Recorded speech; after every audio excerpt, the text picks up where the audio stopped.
السلام علیکم۔ ولایت علی شاہ کی بیوی بننا گویا جنت میں قیام کرنا ہے، جبکہ اس کی خود کو ہمیشہ سے آرزو رہی تھی کہ وہ کسی غیر معمولی دولت مند کی بیوی بنے۔ اگر یہ بات نہ ہوتی تو کب کی شادی ہو چکی ہوتی۔ کتنے لوگ اس کی ایک جھلک پر دل ہار بیٹھے تھے اور اس پر دار و مغرور کے خطابات سے نوازتے تھے۔ کچھ اس کا اپنا احساس کمتری بھی تھا۔ وہ امیروں میں امیر کی طرح رہتی تھی، ویلفیئر سوسائٹی کے امدادی کاموں میں بڑھ چڑھ کر حصہ لیتی تھی۔ کبھی کبھی دوستوں کے اصرار پر کسی ریسٹورینٹ یا ہوٹل میں ان کی توجہ بھی کر دیتی تھی، مگر گھر کبھی نہ بلاتی تھی۔ وہ چاہتی تھی اس کا شمار معتمل لوگوں میں کیا جاتا رہے اور اس کی ڈھاک بیٹھی رہے۔ وہ نہیں چاہتی تھی کہ وہ بھرم ٹوٹ جائے، شاندار سی مس شیخ بنی رہے، مرکز نگاہ رہے۔ ملازمت کے بعد اس نے اچھا سا مکان کرائے پر لینا چاہا تو ماں نے ٹوک دیا کہ اچھا سا کرائے کا مکان تمہاری پوری تنخواہ پر بھی نہیں ملے گا۔ تب اسے یاد آئے کہ وہ محض ایک بوڑھے پھونس باز کی پرسنل سیکرٹری ہے جو اسے 3,000 روپے میں 6,000 بیٹھک کراتا ہے۔ کتنے شانداری سے شادی شدہ مرد تھے جو اسے خاموشی سے دوسری بیوی بنانا چاہتے تھے، جن کے پاس دولت کی کوئی حد نہیں تھی۔ کتنی مرتبہ تو خواہشات کے ہاتھوں وہ بھی سنجیدگی سے سوچنے لگ گئی تھی، لیکن ولایت علی شاہ ان سب سے زیادہ موزوں ہے کہ سرے سے بیوی غائب، دوسرا یہ کہ ان کی حیثیت و حقیقت سے باخبر۔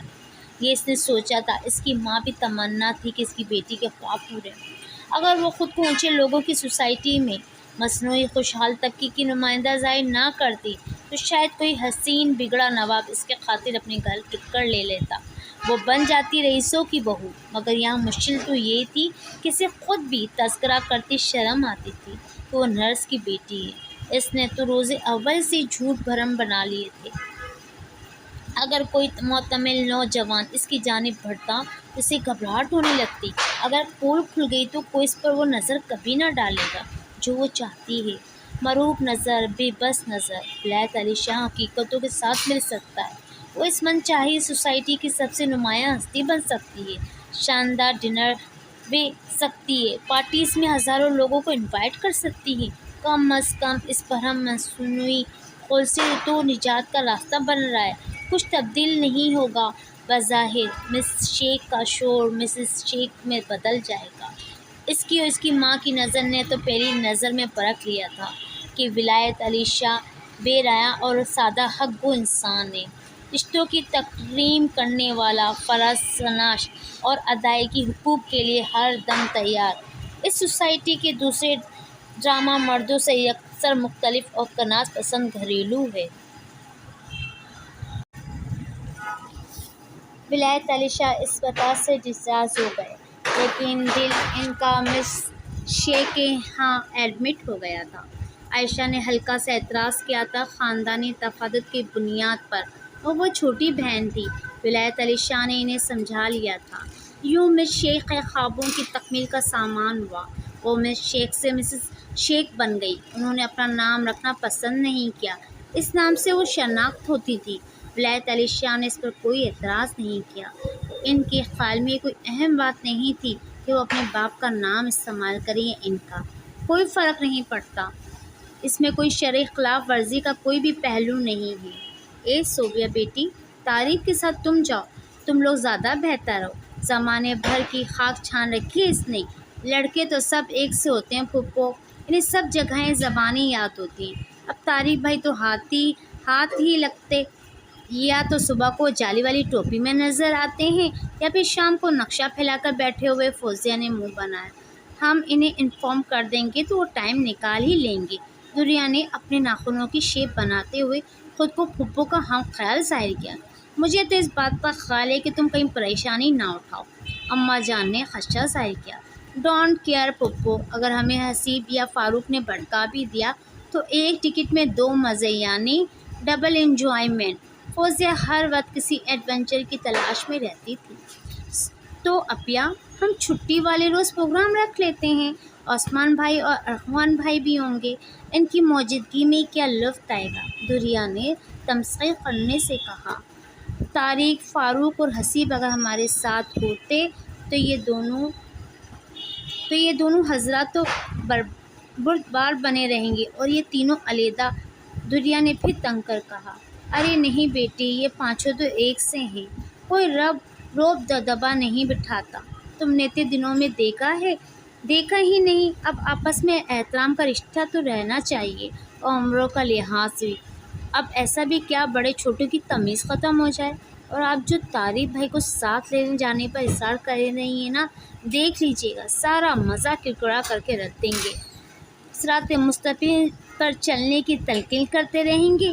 مجھے تو شبہ ہے کہ میں لاسٹ ایئر رائٹ فنڈ والی تبلیغی جماعت میں نے دیکھا تھا۔ فوزیہ نے منہ بنائے، کیوں پھوپھو؟ ارے یہ بیچارے تو آج تک کراچی سے باہر ہی نہیں نکلے۔ وہ فوزیہ کے مذاق کو نہ سمجھ سکی اور بہت ملول ہو کر پیٹرو کی بے چارگی یاد کرنے لگی۔ دریا اور صوبیہ مسکرا دی، یہ سب سن لیا میں نے، حسیب پیچھے سے آورتا ہوا، قسم لے لو جو ہمیں ذرہ برابر پرواہ ہو کہ تم نے سب کچھ سن لیا ہو۔ فوزیہ مسکرائی، بتاؤں گا طارق بھائی کو، کہتی ہیں تجھے مخلوق خدا غائب آنا نہ کیا۔ واہ صاحب واہ، مخلوق خدا سیٹ کیا ہے؟ فوزیہ کہکا مار کر ہنسی۔ اس مخلوق خدا میں پھپھو بھی شامل ہے، یاد رہے۔ سچ کہا اماں جان، آپ سے تو ہمیں غداری کی امید نہیں تھی، آپ بھی ان چاروں کے مہمانوں کے سامنے۔ ارے تو کیا ہم برائیاں کر رہے تھے؟ اچھائیاں بھی نہیں تھیں۔ ارے یہ بچیاں سیر کے لیے جانے کو کہہ رہی تھیں۔ بات یہ ہے مسٹر حسیب، بلکہ آپ کے لیے شرم کا مقام ہے، اتنے دن ہو گئے ہمیں یہاں آئے ہوئے، صرف 3 دن۔ حسیب نے بات کاٹی، چلو 3 دن، مگر 3 دن کیا مہمانوں کے حوالے سے بہت نہیں؟ ہم کراچی کی سیاحت کرنا جانا چاہتے ہیں، ایک کوالیفائڈ گائیڈ درکار ہے۔ پھپھو نے تمہیں پیش کر دیا؟ فوزیہ بولی، اور دریا اپیا کو تمہاری کوالیفیکیشن پر شبہ ہے؟ صوبیہ نے مزید اطلاع بہام پہنچائی۔ ارے میں نے اسے کب پیش کیا؟ طارق کو کیا تھا؟ وہ سادگی سے بولی، چھوٹے بھائی کو پیش کر دیا؟ حسیب نے مصنوعی حیرت سے کہا۔ وہ تینوں بے تماشا ہنس رہی تھیں۔ پہلے موٹر بائیک کی چگاڑنے کی آواز آئی، غالباً چھوٹے بھائی پیش ہونے کے لیے آ چکے ہیں۔ دوسری بائیک بھائی صاحب کی آئے گی، کیونکہ وہ سیکنڈ ہینڈ نہیں، اس لیے اپنی آواز بہت شرماتے ہوئے سناتی ہے۔ میری اور فاروق بھائی کی مشترکہ بائیک سب سے زیادہ شور مچاتی ہے، آخر 2 کا اثر دکھانا ہوتا ہے۔ پتہ ہے دریا آپا، ایک مرتبہ طارق بھائی کا کوئی دوست رات کو ہمارے یہاں آیا تو طارق بھائی کو مبارکباد دینے لگا کہ کاروبار مبارک ہو، گھر ہی میں کر رہے ہو، آرام رہے گا، آج کل ویسے بھی موٹر بائیک کی بہت مانگ ہے۔ ہاں میرا تو دل ہولتا ہے، ایسی آفت ماری سواری ہے، بچے گھر سے نکلتے ہیں تو سارا وقت خدا کو یاد کرتا گزر جاتا ہے۔ عثمان ہے نا، اس سے ہمیشہ سے بسوں کے انتظار سے کوفت ہوتی ہے، بس اسی نے اس سب کے مزاج بگاڑے ہیں۔ اماں آپ کو کیا پتہ کنوینس پرابلم کا، بھائی جان کو احساس ہے اس لیے۔ کس بات کا احساس ہے؟ سچ مچ۔ طارق برآمدے میں چلایا رنگ جھلاتے ہوئے تر و تازہ سا موٹر بائیک کی رپورٹر پر تبصرہ فرما رہے تھے مسٹر حسیب۔ فوزیہ نے شرارت سے کہا، چھوٹے بھائی آپ کے ان دوستوں کی بات سنا رہا تھا جنہوں نے آپ کو کاروبار کی مبارکباد دی تھی۔ اچھا، وہ مونچھوں پہ انگلیاں پھیرتے ہوئے ہنس پڑا۔ ارے سامنے کمرے کی طرف غالباً لباس وغیرہ تبدیل کرنے کے لیے بڑھا تھا۔ بعض اوقات تو طارق بھائی بہت روڈ سے لگتے ہیں۔ صوبیہ نے جاتے ہوئے طارق کو دیکھا۔ ارے نہیں، اتنی آفت ہے یہ اپنے طارق بھائی کی، بس۔ حسیب نے تعریف کی۔ تم تعریف نہیں کرو گے تو کیا؟ دریا نے جان بوجھ کر جملہ ادھورا چھوڑ دیا۔ یہ نہ کہو دریا بیٹی، یہ اور اپنے چھوٹے بھائی کی تعریف کرے، سمجھو بڑی بات ہے۔ آج تک میں نے نہیں دیکھا کہ خوشی سے کسی بات میں طارق سے اتفاق کرے۔ نہیں خیر پھپھو، اتفاق تو بہت ہے آپ کے یہاں۔ آپ کیا نظر لگا کر جائیں گی؟ ماشاءاللہ، اماں جان نے زیر لب کہا۔ تھوڑے تھوڑے وقفے کے بعد سب آپ موجود ہوئے۔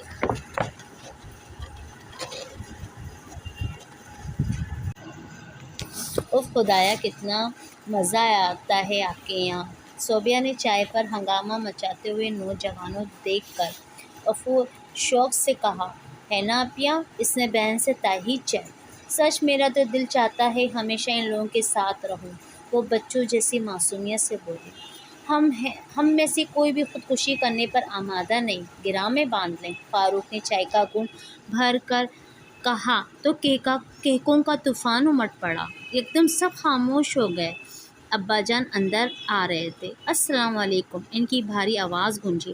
لڑکیاں گڑبڑا کر خود بھی بول اٹھیں، السلام علیکم۔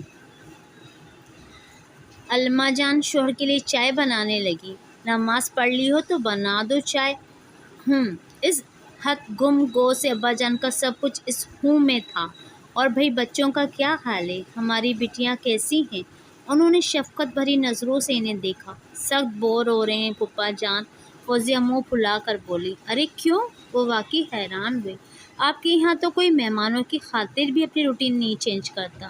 سچ 3 دنوں میں کسی نے ہمیں آفر تک نہیں کی کہ چلو تم دکھداریوں کو سیر کرا لائیں۔ فوزیہ نے مزید کہا، آخر ڈیٹ بن کر ہمیں خود ہی کہنا پڑ رہا ہے۔ بہت بری بات ہے عثمان بیٹے، تمہیں خاص طور پر مہمانوں کا خاص خیال رکھنا چاہیے۔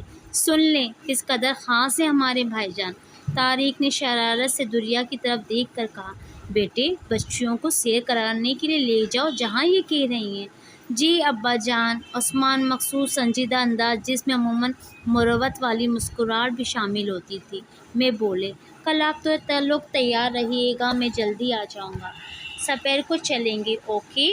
انہوں نے پر اعتماد انداز میں اپنی خوبصورت اور ماڈرن سی کزن کو دیکھا۔ مگر یہ تو بتائیں چلیں گے کہاں؟ بے فکر رہیں، حیدرآباد یہاں سے بہت دور ہے۔ طارق نے زیر لب مسکرا کر کہا، کیا مطلب؟ وہ حیران ہوئی۔ چھوٹے بھائی ضائع گیا آپ کا جملہ۔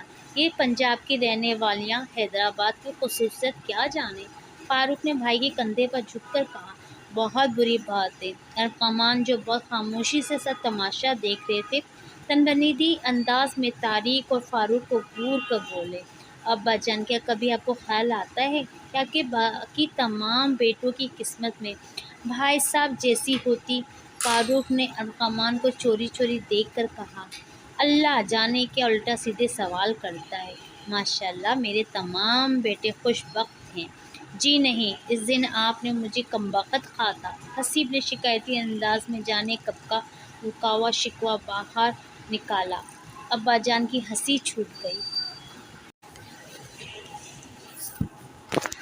پہلے وقتوں میں جب کہ پہیہ ایجاد نہیں ہوا تھا اور لوگ قافلوں کی صورت میں سفر کرتے تھے، اونٹوں پر اسباب یعنی سامان وغیرہ بھی لادتے تھے اور خود بھی لاد دیے جاتے تھے، تو کارواں کے ساتھ ایک آدمی ایسا اسپیئر میں رکھتے تھے جو کاروں کے پیچھے ہوتا تھا۔ اس کی ڈیوٹی ہوتی تھی کہ اگر پڑاؤ کے دوران کوئی چیز بھولے سے رہ جائے یا اونٹوں پہ لدے سامان میں سے گر جائے تو وہ اٹھا لے، اور دوسری چھوٹی موٹی خدمات۔ مطلب کیا ہے آپ کا؟ فوزیہ نے طارق کو گھورا۔ صوبیہ سمجھ گئی، عقل مند ہے، ویسے مجھے دلی ہمدردی ہے۔ وہ دل جلانے والے انداز میں مسکرایا۔ صوبیہ نے قطعی برا نہیں مانا اور برابر چیزیں سمیٹ کر کچن میں پہنچاتی رہی۔ پھر اطمینان سے آ کر گویائی، ایک بات بتاؤں طارق بھائی؟ وہ اپنے اسی سادہ معصوم انداز میں بولی جو اس کی مٹی میں تھا۔ دو بتا سکتی ہو، کوئی کوٹا مقرر نہیں ہے، بے فکر رہو۔ پتہ ہے دریا آپی اور فوزیہ اپیہ دونوں کبھی مجھے کسی کام کے لیے نہیں کہتی، میں تو گھر پہ بھی کرتی رہتی ہوں، میری عادت ہے کچھ نہ کچھ کرنے کی۔ ممی تو بہت ناراض ہوتی ہیں کہ نوکر کس لیے ہوتے ہیں، مگر مجھے گھر کے کاموں میں بہت مزہ آتا ہے۔ اماں جان نے اس کی جادو اثر صورت اور دل آویز معصومیت کو پسندگی سے دیکھا اور بے ساختہ اس کی پیشانی چوم کر سر پر ہاتھ پھیر کر بولی، خدا نصیب اچھے کرے، ہر خوشی سے نوازے، بہت سیدھی بچی ہے۔ امید ہے ٹیڑوں نے سن لیا ہوگا، طارق نے شرارت سے کہا تو کیکے برسنے لگے۔ دیکھو تم لوگ وقت طے کر لو تاکہ بعد میں پریشانی نہ ہو، اماں جان اٹھتے ہوئے بولی۔ طارق آپ بھی چلیے گا نا؟ دریا کے لہجے میں اصرار تھا۔ نہیں بھائی، آج کل میں یونیورسٹی جلدی نہیں آ سکتا، پروجیکٹ پر کام ہو رہا ہے، سوری۔ نخرے تو دیکھیں آپ ہی، فوزیہ نے چڑھایا۔ ایک عجیب سا احساس توہین سے دریا آشنا ہوئی، جھنپ مٹاتے ہوئے بولی، ارے میں نے ایسے ہی کہہ دیا تھا، ویسے تو میں حسیب کو لے جانا چاہتی تھی، یہ بڑا جلدی ہی مان جاتا ہے، اس لیے پہلے موصوف سے پوچھ لیا۔ مگر طارق بھائی، میں لاہور جانے سے پہلے ایک مرتبہ آپ کے ساتھ وزٹ ضرور کروں گی، کسی بھی جگہ پر۔ مجھے آپ کی باتوں میں بہت مزہ آتا ہے، صوبیہ بولی۔ ہاں کیوں نہیں، جہاں تم کہو گی وہیں چلیں گے، وہ خلوص سے بولا۔ چھٹی والے دن کہیں کا پروگرام بنا لینا، اوکے؟ اوکے، وہ مسکرا دی۔ چڑیا گھر چلی جانا اس کے ساتھ، دنیا نے طنزیہ کہا۔ تم بچی ہو اور یہ شوقین، آپ خود بھی ہموار چلے تو زیادہ مناسب ہوگا۔ پنجرا کوئی موٹا آپ خود ہی پسند کر لیجیے گا، بعد میں بے آرام ہوئی تو ہم سے شکایت نہ کیجیے گا۔ ارے یار، یہ تم لوگ کیا ہر وقت دشمنوں کی طرح لڑتے رہتے ہو؟ آخر عثمان بول ہی اٹھے۔ اسی وقت بیل رنگ ہوئی۔ حسیب اٹھ گیا، پھر برآمدے سے چلاتے ہوئے آیا۔ چھوٹے بھائی قاضی کے ابا ہیں، کہہ رہے ہیں ذرا ڈاکٹر کے یہاں لے جائیں، گھر پر کوئی نہیں ہے، ان کی طبیعت بہت خراب ہے۔